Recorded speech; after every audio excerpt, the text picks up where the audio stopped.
ನಮಸ್ಕಾರ ಎಲ್ರಿಗೂ. ಹೊಸಬ್ರು ನನ್ನ ಚಾನಲ್ ನೋಡ್ತಿದ್ರೆ ಸಬ್ಸ್ಕ್ರೈಬ್ ಮಾಡ್ಕೊಂಡು ವೀಡಿಯೋ ನೋಡಿ, ಹಾಗೆ ಒಂದು ಲೈಕ್ ಕೊಡಿ. ನಾನು ಹಾಕೋ ವೀಡಿಯೋ ಅಂತ ನಿಮಗೆ ಉಪಯೋಗ ಇದೆ ಅನ್ಸಿದ್ರೆ ಬೇರೆಯವ್ರಿಗೂ ಶೇರ್ ಮಾಡಿ. ಬನ್ನಿ ಇವತ್ತಿನ ವ್ಲಾಗ್ ಸ್ಟಾರ್ಟ್ ಮಾಡೋಣ. ಇವತ್ತು ಸ್ವಲ್ಪ ಗಾರ್ಡನ್ನಲ್ಲಿ ಕೆಲಸ ಇದೆ, ಮತ್ತು ಇನ್ನೂ ಉಳಿದಿರೋ ಗಿಡಗಳದ್ದು ಅಪ್ಡೇಟ್ ಇದೆ. ಜಾನಿ ನೋಡಿ ಬಿಸಿಲು ಆದ್ರೂ ಹೆಂಗೆ ಮಲ್ಕೊಂಡಿದ್ದಾನೆ, ತುಂಬ ಬಿಸಿಲು. ಇನ್ನು ಬೆಳಗ್ಗೆನೇ ಬಂದು ಗಾರ್ಡನ್ನಲ್ಲಿ ಸ್ವಲ್ಪ ಗಿಡಗಳಿಗೆಲ್ಲ ನೀರು ಹಾಕಿ, ನಿನ್ನೆ ನೀರು ಹಾಕಿರಲಿಲ್ಲ, ಹಂಗಾಗಿ ಇವತ್ತು ಸ್ವಲ್ಪ ಕಸ ಎಲ್ಲ ಗುಡಿಸಿ ಗಿಡಗಳಿಗೆ ನೀರು ಹಾಕಿ 10 ಗಂಟೆಗೇ ನೋಡಿ ಎಷ್ಟೊಂದು ಬಿಸಿಲು, ನಮಗೇನೆ ಇರೋಕ್ಕಾಗೋದಿಲ್ಲ ಆ ಬಿಸಿಲಲ್ಲಿ. ಜಾನಿ ಬೇರೆ ನೋಡಿ ಅಲ್ಲಿ ಪಾಪ ಅವನು ಎಲ್ಲಿ ಗಿಡದ ನೆರಳು ಸಿಗುತ್ತೋ ಅಲ್ಲಿ ಹುಡಿಕೊಂಡು ಹೋಗ್ತಿರ್ತಾನೆ. ಹೋಗೋ ಮನೆಗೆ ಅಂದ್ರೂ ಕೇಳೋದಿಲ್ಲ, ನಾನು ಎಲ್ಲಿರ್ತೀನೋ ಅಲ್ಲಿ ಇರ್ತಾನೆ ಅವನು. ಇನ್ನೂ ಸ್ವಲ್ಪ ಹೂವೆಲ್ಲ ಹಾರ್ವೆಸ್ಟ್ ಮಾಡ್ತಾಯಿದ್ದೀನಿ ನೋಡಿ. ಇವು ಮಲ್ಲಿಗೆ ಗಿಡದಲ್ಲಂತೂ ಎಷ್ಟೊಂದು ಹೂವೆಲ್ಲ ಬಿಟ್ಟಿದೆ, ರಾಶಿ ಹೂವು ಬಿಡುತ್ತೆ. ಅದರಲ್ಲೂ ಇದು ಚಿಕ್ಕ ಗಿಡದಲ್ಲೇ ನೋಡಿ ಎಷ್ಟೊಂದು ಹೂವು ಬಿಟ್ಟಿದೆ. ನಾನು ಸುಮಾರು ವಿಡಿಯೋದಲ್ಲಿ ಹೇಳಿದ್ದೀನಿ, ಈ ಥರ ಮಲ್ಲಿಗೆ ಹೂವೆಲ್ಲ ನಮಗೆ ಮಾರ್ಕೆಟಲ್ಲಿ ಸಿಗೋದಿಲ್ಲ ಅಂತ. ಅಂದರೆ ನಾವು ತೊಗೊಂಬಂದು ಗಾರ್ಡನಲ್ಲಿ ಹಾಕೊಂತು ಅಂದರೆ ನಮಗೆ ಹೂವು ಸಿಗುತ್ತೆ ಈ ಥರ ಹೂವು. ಇದು ಸೂಜಿ ಮಲ್ಲಿಗೆ ಹೂವು, ಈ ಸೂಜಿ ಮಲ್ಲಿಗೆ ಹೂವು ಮತ್ತು ಇದು ಪಿಂಕ್ ಕಾಕ್ಟ ಗಿಡ ಬರುತ್ತೆ ನೋಡಿ, ಆ ಥರದ್ದು ಇವೆರಡೂ ನಮಗೆ ಮಾರ್ಕೆಟಲ್ಲಿ ಸಿಗೋದಿಲ್ಲ. ಬೆಳಗ್ಗೆ ಟೈಮು ನಾನು ಜಾನಿನ ಕಟ್ಟೋಕ್ಕೆ ಅಂತ ಟೆರೆಸಿಗೆ ಕರ್ಕೊಂಡು ಹೋಗ್ತೀನಲ್ಲ, ಅವಾಗ ಟೆರೆಸಿಗೆ ಹೋಗ್ತಿದ್ದಂಗೆ ಒಳ್ಳೆ ಘಮ ಅಂತಿರುತ್ತೆ. ಗಾರ್ಡನ್ ಫುಲ್ಲು ಮಲ್ಲಿಗೆ ಹೂವಿನ ಸ್ಮೆಲ್ಲೇ. ಎಷ್ಟು ಸ್ಮೆಲ್ಲು ಅಂದರೆ ಹೇಳ್ಕೊಳಕ್ಕಾಗೋದಿಲ್ಲ, ಅಷ್ಟು ಘಮ ಅಂತಿರುತ್ತೆ. ಇನ್ನು ನೋಡಿ ಇದು ಕಾಕ್ಟ, ಅದೇ ಇದು ಪಿಂಕ್ ಇರುತ್ತೆ ಮೊಗ್ಗು, ಅರ್ಲದ ಮೇಲೆ ವೈಟ್ ಬರುತ್ತೆ ಅನ್ನಲ್ಲ, ಆ ಥರದ್ದು. ಇದು ಅಷ್ಟೇ ಗೊಂಚಲಾಗಿ ಹೂವೆಲ್ಲನೂ ಬಿಡುತ್ತೆ. ಇವತ್ತು ಸ್ವಲ್ಪ ಹೂವೆಲ್ಲ ಹಾರ್ವೆಸ್ಟ್ ಮಾಡಿಕೊಂಡು ಶುಕ್ರವಾರ, ಇವತ್ತು ವಾರನೂ ಮಾಡೋಕ್ಕಾಗಲೇ ಇಲ್ಲ, ಯಾಕೆಂದರೆ ತುಂಬಾ ಕೆಲಸ ಇದೆ ಗಾರ್ಡನ್ನಲ್ಲಿ. ಹಾಗಾಗಿ ಇವತ್ತೇನು ವಾರ ಮಾಡಲಿಲ್ಲ, ಸಂಜೆ ಮಾಡೋಣ ಅಂದ್ಬಿಟ್ಟು ಸುಮ್ಮನಾದೆ. ನೋಡಿ ಇಷ್ಟೆಲ್ಲ ಹೂ ಸಿಕ್ಕಿದೆ. ಸ್ವಲ್ಪ ದಾಸವಾಳ, ಮಲ್ಲಿಗೆ ಹೂವು, ಸ್ವಲ್ಪ ಕನಕಾಂಬರ ಹೂವು ಹಾರ್ವೆಸ್ಟ್ ಮಾಡಿಲ್ಲ ಇವತ್ತು, ಟೈಮ್ ಆಯಿತು ಅಂತ ಹಾರ್ವೆಸ್ಟ್ ಮಾಡಲಿಲ್ಲ. ಇನ್ನು ನೋಡಿ ಅದು ಹೂವೆಲ್ಲ ಕುಯ್ದು ಇಟ್ಬಿಟ್ಟು ಗಿಡಗಳಿಗೆ ನೀರು ಹಾಕಬೇಕು. ಜಾನಿ ನೋಡಿ ಬಿಸಿಲು, ತುಂಬಾ ಬಿಸಿಲು, ಎಲ್ಲಿ ನೆರಳಿರುತ್ತೋ ಅಲ್ಲಿ ಹುಡುಕೊಂಡು ಈ ಥರ ಮಲ್ಕೊತಿರ್ತಾನೆ. ಇನ್ನು ಇವು ಸ್ವಲ್ಪ ಕಟಿಂಗ್ ಎಲ್ಲ ಇಟ್ಟಿದೆ ಆ ಗ್ಲಾಸಲ್ಲಿ, ಎಲ್ಲ ಬೆಳೆದು ದೊಡ್ಡದಾಗಿದೆ.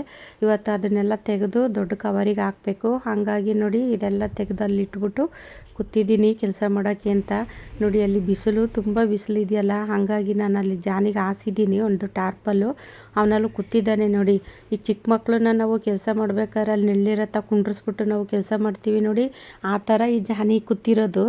ಸ್ವಲ್ಪ ಕಟ್ಟಿಂಗಿಂದ ಬಂದಿದ್ದ ದಾಸವಾಳ ಗಿಡ ಎಲ್ಲ ಇತ್ತು, ಅದನ್ನು ರಿಪಾರ್ಟ್ ಮಾಡಬೇಕು ನೋಡಿ. ಇದರಲ್ಲೊಂದು ಕನಕಾಂಬರ ಗಿಡನೂ ಇದೆ, ಅದು ಬೆಳೆದು ಎಷ್ಟು ದೊಡ್ಡದಾಗಿದೆ ನೋಡಿ. ಇದು ಪಿಂಕು ಸಿಂಗಲ್ ಪೆಟಲ್ಲು ದಾಸವಾಳ, ನಾಟಿದ್ದು, ಹಾಗಾಗಿ ಅದನ್ನು ಸ್ವಲ್ಪ ರಿಪಾರ್ಟ್ ಮಾಡೋಣ ಅಂದ್ಬಿಟ್ಟು ಮಾಡ್ತಾಯಿದ್ದೀನಿ. ಅದರಲ್ಲೊಂದು ಕನಕಾಂಬರ ಗಿಡನೂ ಇದೆ, ಅದನ್ನು ತೆಗಿಬೇಕು. ಹಾಗಾಗಿ ಇದೆಲ್ಲ ರಿಪಾರ್ಟ್ ಮಾಡ್ತಾಯಿದ್ದೀನಿ. ಟೈಮ್ ಸಿಕ್ಕಿದಂಗೆ ಒಂದೊಂದೇ ಕೆಲಸ ಮಾಡ್ಕೋಬೇಕು, ಯಾಕೆಂದರೆ ಒಬ್ಬರು ಎಲ್ಲ ಕೆಲಸ ಮಾಡೋವಾಗ ಸ್ವಲ್ಪ ಕಷ್ಟ ಆಗುತ್ತೆ. ಮನೆ ಕೆಲಸ, ಗಾರ್ಡನ್ ಕೆಲಸ ಇದೆಲ್ಲ ಕಷ್ಟ ಆಗುತ್ತೆ. ಹಾಗಾಗಿ ಸ್ವಲ್ಪ ಮನೆ ಕೆಲಸನೂ ಸ್ವಲ್ಪ ಮಾಡಿಕೊಂಡು ಗಾರ್ಡನ್ ಕೆಲಸನೂ ಮಾಡಿಕೊಂಡು ಹೆಂಗೋ ಮಾಡ್ಕೋಬೇಕಲ್ವ. ಹಾಗಾಗಿ ಇವತ್ತು ಬೆಳಗ್ಗೆನೇ ಅದು ಗಾರ್ಡನ್ಗೆ ಬಂದು ಕಸ ಎಲ್ಲ ಗುಡಿಸಿ ನೀರೆಲ್ಲ ಹಾಕ್ಬಿಟ್ಟು ಹೋಗಿ ತಿಂಡಿ ತಿಂದು ಜಾನಿಗೂ ಊಟ ಹಾಕಿ ಆಮೇಲೆ ಬಂದಿದ್ದೀನಿ ನಾನು ಈ ಕೆಲಸ ಮಾಡೋಕ್ಕೆ ಅಂತ.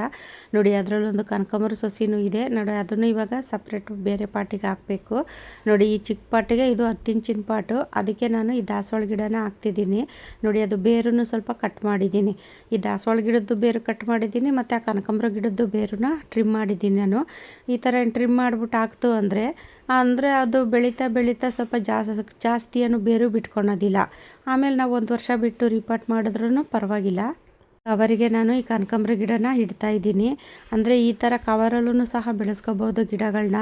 ನಾನು ಇದ್ರ ಬಗ್ಗೆ ನಾನು ಸುಮಾರು ವೀಡಿಯೋನೂ ಹಾಕಿದ್ದೀನಿ, ನೋಡಿಲ್ಲ ಅನ್ನೋರು ಚೆಕ್ ಮಾಡಿ ನೋಡಿ. ಇನ್ನೂ ಸ್ವಲ್ಪ ಸೇವಂತಿಗೆದು ಆ ಸಸಿ, ಸಣ್ಣ ಸಸಿಗಳೆಲ್ಲ ಇಟ್ಟಿದ್ನಲ್ಲ, ಅವೆಲ್ಲ ದೊಡ್ಡದಾಗಿದೆ. ಅದನ್ನು ಬೇರೆ ಕವರಲ್ಲಿ ಇಟ್ಟು ಇನ್ನು ಚಿಕ್ಕ ಸಸಿಗಳನ್ನ ಗ್ಲಾಸಲ್ಲಿ ಇಡ್ತೀನಿ. ಈ ಥರ ಚಿಕ್ಕ ಸಸಿ ಇರುತ್ತಲ್ಲ, ಅದನ್ನು ದೊಡ್ಡದು ಮಾಡಿ ಆಮೇಲೆ ನಾನು ನಿಮಗೆ ಕಳಿಸ್ಕೊಡೋದು ನೋಡಿ. ಇವೆಲ್ಲ ನಾನು ಅದು ಮುರುಗ ಮತ್ತು ಈ ದವನ, ಈ ಸೇವಂತಿಗೆ ಸಸಿಗಳು ಇದೆಲ್ಲನೂ ನೋಡಿ ಆ ಕವರಲ್ಲಿ ಇಟ್ಟಿದ್ದೀನಿ. ಮತ್ತು ಇನ್ನು ಈ ಬೇರು ಇರುತ್ತಲ್ಲ, ಈ ಥರ ಬೇರನ್ನ ನಾನು ಅದು ಮಣ್ಣಲ್ಲಿ ಹಾಕ್ಬಿಟ್ಟು ಮುಚ್ಚಿಟ್ಟಿರ್ತೀನಿ ಒಂದು ಪಾಟಲ್ಲಿ. ಅದೆಲ್ಲ ದೊಡ್ಡದಾದ್ಮೇಲೆ ಆಮೇಲೆ ನಾನು ಬೇರೆ ಕವರ್ಗೆ ಶಿಫ್ಟ್ ಮಾಡ್ತೀನಿ ನೋಡಿ. ಈ ಥರ ಸಣ್ಣ ಸಸಿಗಳನ್ನೆಲ್ಲನೂ ಇನ್ನು ಉಳಿದಿರುತ್ತಲ್ಲ, ಅದರಲ್ಲಿ ಸೇವಂತಿಗೆ ಗಿಡನ ತೆಗೆದಿರ್ತೀನಲ್ಲ, ಅದರಲ್ಲಿ ಉಳಿದಿದ್ದು ಸಣ್ಣ ಸಸಿಗಳನ್ನ ಆ ಥರ ಗ್ಲಾಸಲ್ಲಿ ಇಟ್ಟಿರ್ತೀನಿ. ಇನ್ನು ನೋಡಿ ಇದು ಬೇರು, ಈ ಥರ ಬೇರುಗಳನ್ನ ಒಂದು ಪಾಟಲ್ಲಿ ಹಾಕ್ಬಿಟ್ಟು ಅದ್ರ ಮೇಲೆ ಮಣ್ಣು ಮುಚ್ಚೋತು ಅಂದರೆ ಅದರಿಂದ ಸಸಿಗಳು ಬರುತ್ತೆ. ಅದರಿಂದ ನಾವು ಹೆಚ್ಚು ಸಸಿಗಳನ್ನೂ ಸಹ ಮಾಡ್ಕೋಬೋದು. ನಾನು ಹೆಚ್ಚಾಗಿ ಇದೇ ರೀತಿಯೇ ಮಾಡೋದು. ಸುಮಾರು ವಿಡಿಯೋದಲ್ಲೂ ಸಹ ಹೇಳಿದ್ದೀನಿ, ಈ ಒಂದು ಸೇವಂತಿಗೆಯಿಂದ ನಾವು ಸುಮಾರು ಸೇವಂತಿಗೆ ಗಿಡಗಳನ್ನು ಮಾಡ್ಕೋಬೋದು ಅಂತ. ನೋಡಿ ಇವಾಗ ಅದು ಬೇರಿಗೆ ಆ ಥರ ಮಣ್ಣೆಲ್ಲ ಹಾಕ್ಬಿಟ್ಟು ಮುಚ್ಚಿತು ಅಂದರೆ ನಾನು ಇದಕ್ಕೆ ಗೊಬ್ಬರ ಎಲ್ಲನೂ ರೆಡಿ ಮಾಡಿ, ಮಣ್ಣು ಗೊಬ್ಬರ ಎಲ್ಲ ರೆಡಿ ಮಾಡಿ ಒಂದು ಚೀಲದಲ್ಲಿ ತುಂಬಿಟ್ಕೊಂಡಿರ್ತೀನಿ. ಈ ಥರ ಏನಾದರೂ ಸೇವಂತಿಗೆ ಸಸಿನ ಇಡಬೇಕಾದ್ರೆ ಆ ಮಣ್ಣು ಹಾಕ್ಬಿಟ್ಟೆ ನಾನು ಸೇವಂತಿಗೆ ಸಸಿನ ಇಡೋದು. ಇನ್ನು ನೋಡಿ ಇವೆಲ್ಲ ದೊಡ್ಡ ದೊಡ್ಡ ಸಸಿಗಳಾಗಿರೋದನ್ನೆಲ್ಲ ನಾನು ತೆಗೆದು ಕವರಲ್ಲಿ ಹಾಕಿ ಇಟ್ಟಿರ್ತೀನಿ. ಸಣ್ಣ ಸಸಿನ ನಾನು ಸುಮಾರು ಪಾಟಲ್ಲಿ ಇಟ್ಟಿರ್ತೀನಿ. ಅವು ನೋಡಿ ಪಕ್ಕದಲ್ಲಿ ಸಸಿ ಎಲ್ಲ ಬಂದು ಇಷ್ಟು ದೊಡ್ಡ ದೊಡ್ಡದಾಗಿ ಸಸಿಗಳಾಗಿರುತ್ತಲ್ಲ, ಅದನ್ನೆಲ್ಲ ತೆಗೆದು ನಾನು ಬೇರೆ ಕವರಲ್ಲಿ ಇಡ್ತೀನಿ. ಇವತ್ತೆಲ್ಲ ಬರೀ ಸೇವಂತಿಗೆ ಸಸಿಗಳನ್ನ ಇಡೋದೇ ಆಯಿತು. ಈ ಸೇವಂತಿಗೆ ಸಸಿ ಇಡಬೇಕು ಅಂದರೆ ಸುಮಾರು ಕೆಲಸಗಳು ಹಿಡಿಯುತ್ತೆ ನನಗೆ. ಸುಮಾರು ಒಂದು 10 ಪಾಟಲ್ಲೇನೋ ಈ ಥರ ಸಸಿಗಳು ಬಂದಿರೋದನ್ನೆಲ್ಲ ತೆಗೆದು ನಾನು ಕವರಿಗೆ ಶಿಫ್ಟ್ ಮಾಡಿದ್ದಾಯಿತು. ಈಗ ಈ ಪಾಟಲ್ಲಿರೋವೆಲ್ಲ ಖಾಲಿ ಮಾಡಿ ಮತ್ತೆ ನಾನು ಇದೇ ಪಾಟಿಗೆ ಇನ್ನೂ ಒಂದೊಂದು ಸಸಿ ಇಡ್ತೀನಿ. ಒಂದು ಸಿಂಗಲ್ ಸಸಿ ಇಟ್ಟರೆ ಅದರಿಂದ ಸುಮಾರು ಸಸಿಗಳನ್ನು ಸಹ ನಾವು ಮಾಡ್ಕೋಬೋದು. ನೋಡಿ ಈ ಥರ ಒಂದೇ ಒಂದು ಸಸಿ ಇಟ್ಟಿದೆ, ನೋಡಿ ಎಷ್ಟೊಂದು ಸಸಿಗಳು ಬಂದಿದೆ. ನೋಡಿ ಈ ಥರ ಬೇರೂ ಇಟ್ಟರೂ ಸಾಕು, ಆ ಬೇರಿಂದನೂ ನಾವು ಸಸಿಗಳನ್ನ ಮಾಡ್ಕೋಬೋದು. ಇವತ್ತೆಲ್ಲ ಬರೀ ಇದೇ ಕೆಲಸನೇ ಆಯಿತು. ನೋಡಿ ಅಲ್ಲಿ ನಾನು ಕೆಲಸ ಮಾಡ್ತಾಯಿದ್ರೆ ಈ ಜಾನಿನ ನೋಡಿ ನನ್ನ ಬಿಟ್ಟು ಒಂದು ಸೆಕೆಂಡ್ ಇರೋದಿಲ್ಲ ಅವನು. ನೋಡಿ ಬಂದು ಅಲ್ಲಿ ನನ್ನ ಮುದ್ದಾಡಿ ಆಮೇಲೆ ಹೋಗೋದು ಅವನು. ನೋಡಿ ಅದರಲ್ಲೂ ಅಲ್ಲಿ ಹಾಸು ಕೊಟ್ಟಿರ್ತೀನಿ, ಅಲ್ಲೂ ಮಲಗಿರ್ತಾನೆ, ಆಮೇಲೆ ಇಲ್ಲೂ ಬರ್ತಾನೆ. ಅದು ಆ ಮಣ್ಣು ಅಲ್ಲಿ ಆ ಮಣ್ಣಿದ್ರೂ ಆ ಮಣ್ಣಲ್ಲೇ ಮಲ್ಕೋತಾನೆ. ಹೋಗಪ್ಪ ಅಲ್ಲಿ ಹಾಸಿದ್ದೀನಿ ಅಂದರೂ ಕೇಳಲ್ಲ. ಜಾನಿ ಒಂದೊಂದ್ಸರಿ ತುಂಬಾ ರೋಸ್ಬಿಡ್ತಾನೆ. ಯಾಕೆಂದರೆ ಚಿಕ್ಕ ಮಕ್ಳಿಗಿನ್ನ ಹೆಚ್ಚಾಗಿ ಹಠ ಮಾಡ್ತಾನೆ. ಅಲ್ಲಿ ಎಷ್ಟು ಹೇಳಿದ್ರೂ ಕೇಳೋದಿಲ್ಲ. ನೋಡಿ ಅಲ್ಲೇ ಮಲ್ಕೊಂಡಿದ್ದಾನೆ. ನಾನು ಅಲ್ಲಿ ಕೆಲಸ ಮಾಡ್ತಾಯಿದ್ದೀನಿ. ನೋಡಿ ಅಲ್ಲಿ ಸುತ್ತಲೂ ಪಾಟ್ಗಳಿದೆ, ಅಲ್ಲಿ ಮಣ್ಣುಗಳಿದ್ದಾವೆ, ಅಲ್ಲಿ ಮತ್ತು ಸಸಿಗಳಿದ್ದಾವೆ. ನೋಡಿ ಆ ಸೆಂಟ್ರಲ್ಲಿ ಅಲ್ಲೇ ಮಲ್ಕೋತಾನೆ. ಅವನು ನೀಟಾಗಿ ಇರೋ ಜಾಗಕ್ಕೆ ಹೋಗೋದೇ ಇಲ್ಲ. ನಾನು ಎಲ್ಲಿರ್ತೀನಿ ಅಲ್ಲಿ ಇರಬೇಕು ಅವನು. ನೋಡಿ ಇವಾಗ ಎಲ್ಲ ಸಸಿಗಳನ್ನು ಇಟ್ಟಿದ್ದಾಯಿತು. ನೋಡಿ ಎಲ್ಲಿ ಮಲಗಿದ್ದಾನೆ ಅವನು. ನೋಡಿ ಒಂದು ಕಡೆ ಮಣ್ಣು, ಒಂದು ಕಡೆ ಗಿಡಗಳು. ನೋಡಿ ಈ ಥರ ಮಲ್ಕೋತಾನೆ ಅವನು. ಅವನು ಬೆಳ್ಳಗಿದ್ದಾನೆ, ಒಂದು 2 ದಿವಸದಷ್ಟೊಳಗೆ ಕೆಂಪಗಾಗ್ಬಿಟ್ಟಿರ್ತಾನೆ. ನೋಡಿ ಒಂದು ಸಸಿ ಇಟ್ಟಿದ್ದಕ್ಕೆ ನೋಡಿ ಎಷ್ಟೊಂದು ಸಸಿಗಳೆಲ್ಲ ಸಿಕ್ಕಿದೆ. ಇವತ್ತು ಇದು 3 ಕಲರ್ ಸಸಿಗಳನ್ನ ಡಿವೈಡ್ ಮಾಡಿದ್ದೀನಿ. ಪಿಂಕು, ವೈಟು ಮತ್ತು ಇನ್ನೂ ಸುಮಾರು ಯಾವ್ಯಾವ ಕಲ್ಲರೆಲ್ಲನೂ ಈ ಥರ ತೆಗೆದು ಡಿವೈಡ್ ಮಾಡಿ ಇಟ್ಟಿದ್ದೀನಿ. ನೋಡಿ ಇನ್ನು ಎಲ್ಲ ಲಾಸ್ಟಲ್ಲಿ ತೋರಿಸ್ತಿದ್ದೀನಿ. ನೋಡಿ ಎಲ್ಲ ಸಸಿಗಳು ಇಟ್ಟಿದ್ದಾಯಿತು. ಇವೆಲ್ಲನೂ ತೆಗೆದು ಒಂದು ಕಡೆಗೆ ಜೋಡಿಸಿ ಇಲ್ಲೆಲ್ಲ ನೋಡಿ ಕಸ ಗುಡಿಸಿ ಕ್ಲೀನ್ ಮಾಡಿದ್ದಾಯಿತು. ಅಂದರೆ ಗಾರ್ಡನ್ ಕಸನೂ ಬೆಳಗ್ಗೆನೂ ಗುಡಿಸಿರ್ಲಿಲ್ಲ, ಹಂಗೆ ಈ ಕೆಲಸನೂ ಮುಗಿಸಿಬಿಟ್ಟು ಒಂದೇ ಸತಿ ಕಸ ಗುಡಿಸ್ತೀನಲ್ಲ ಅಂದ್ಬಿಟ್ಟು ಇವತ್ತು ಎಲ್ಲ ಗಾರ್ಡನ್ ಕಸನೂ ಗುಡಿಸಿ ಕ್ಲೀನ್ ಮಾಡಿದ್ದಾಯಿತು. ಇನ್ನು ಗಿಡಗಳಿಗೆ ನೀರು ಹಾಕಿ ಮನೆಗೆ ಹೋಗೋ ಅಷ್ಟರೊಳಗೇ 7 ಗಂಟೆ 7:15 ಆಗೋಗಿರುತ್ತೆ. ಏನೂ ಮಾಡೋಕ್ಕಾಗೋದಿಲ್ಲ. ನೋಡಿ ಕಸ ಎಲ್ಲ ಗುಡಿಸಿ ಎಲ್ಲ ಕೆಲಸ ಮುಗಿಸಿ ತುಂಬಾ ಸುಸ್ತಾಗೋಯ್ತು. ಸ್ವಲ್ಪ ಹೊತ್ತು ಹಂಗೆ ಕೂತ್ಕೊಂಡೆ. ಯಾಕೋ ಒಂಥರ ಬೇಜಾರು ಆಯಿತು. ಯಾಕೋ ಹಂಗೆ ಸುಮ್ಮನೆ ಕೂತ್ಕೊಂಡೆ. ಏನೂ ಮಾಡೋಕ್ಕಾಗೋದಿಲ್ಲ. ಈ ಥರ ಎಲ್ಲ ಸಮಸ್ಯೆಗಳು ಬರುತ್ತೆ. ಏನೇ ಬಂದ್ರೂ ಎದುರಿಸ್ಕೊಂಡು ಮುಂದೆ ನಮ್ಮ ಕೆಲಸ ನಾವು ಮಾಡ್ಕೊಳ್ತಾ ಹೋಗ್ತಾನೆ ಇರಬೇಕು. ಏನೂ ಮಾಡೋಕ್ಕಾಗೋದಿಲ್ಲ. ಕೆಲವೊಂದೊಂದು ಸರಿ ಈ ಥರ ಆಗುತ್ತೆ. ಇನ್ನು ಜಾನಿ ನೋಡಿ ಅಲ್ಲಿ ಪಾರಿವಾಳಗಳಿದ್ದಾವೆ. ಪಾರಿವಾಳಗಳನ್ನ ಬೇಟೆಯಾಡೋಕ್ಕೆ ಅಂದ್ಬಿಟ್ಟು ಅಲ್ಲಿ ನೋಡಿ ಕಾಯ್ತಾ ಇದ್ದಾನೆ. ಅವು ಅಲ್ಲಿ ಅದು ಜಾಲರಿ ಮೇಲೂ ಕೂತಿದ್ದಾವೆ. ಸ್ವಲ್ಪ ನೋಡಿ ಅಲ್ಲಿ ಕಾಣಿಸ್ತಾ ಇದೆಯಲ್ಲ, ಆ ಜಾಲರಿ ಮೇಲೂ ಕೂತಿದ್ದಾವೆ, ಸ್ವಲ್ಪ ಅಲ್ಲಿ ಕಾಂಪೌಂಡ್ ಮೇಲೂ ಕೂತಿದ್ದಾವೆ. ಇವನು ಇಲ್ಲಿ ನಿಂತ್ಕೊಂಡು ನೋಡ್ತಾ ಇದ್ದಾನೆ ಸಿಗ್ತವೇನೋ ಅಂತ. ಇನ್ನು ನೋಡಿ ಸುಗಂಧರಾಜ ಗೆಡ್ಡೆ ತುಂಬ ಜನ ಕೇಳ್ತಾ ಇದ್ರಲ್ಲ, ನೋಡಿ ಇವಾಗ ಅದು ಗರಿ ಎಲ್ಲ ಬಂದಿದೆ. ಅಂದರೆ ಇದು ಸಿಂಗಲ್ ಪೆಟಲ್ಲು ಸುಗಂಧರಾಜ ಗಿಡ ಇದು. ಅಂದರೆ ತುಂಬ ಚೆನ್ನಾಗಿ ಸ್ಮೆಲ್ಲೆಲ್ಲ ಇರುತ್ತೆ. ಫಸ್ಟೇ ಕೊಡಿ ಅಂತ ಇದ್ರಿ, ನಾನು ಅದು ಗರಿ ಬರೋ ತನಕ ಕೊಡಲ್ಲ ಅಂತ ಇದ್ದೆ.